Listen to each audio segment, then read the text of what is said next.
दे धडक बेधडक आपल्या परिसरातील ताज्या घडामोडी, घटना, समस्या, विविध क्षेत्रातील सर्वदूर बातम्या पाहण्यासाठी लोकशक्ती लाईव्ह न्यूज चॅनलला सबस्क्राईब करा आणि नोटिफिकेशन मिळवण्यासाठी बेल आयकॉनला प्रेस करा। पेण तालुक्यातील उरणोली येथील रहिवासी पाटील यांच्या घराला दिनांक 14 डिसेंबर रोजी सायंकाळच्या सुमारास भीषण आग लागली। काही वेळातच आग भडकल्याने मोठा बाका प्रसंग ओढावला होता। शॉर्ट सर्किटमुळे आग लागल्याची प्राथमिक माहिती आहे। या आगीने परिसरात सर्वत्र एकच हाहाकार उडाला होता। आगीने रौद्ररूप धारण केल्याने आजूबाजूच्या घरांचंही नुकसान झालंय। या आगीत लाखो रुपयांच्या जीवनावश्यक वस्तूंची होळी झाली असून सर्व काही जळून खाक झालंय।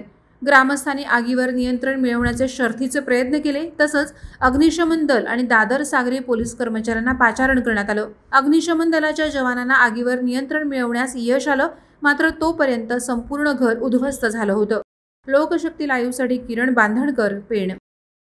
अशाच सच्चाई दर्शवणाऱ्या बातम्या पाहण्यासाठी लोकशक्ती लाईव्ह न्यूज चॅनलला लाईक करा, शेअर करा आणि सबस्क्राईब करा।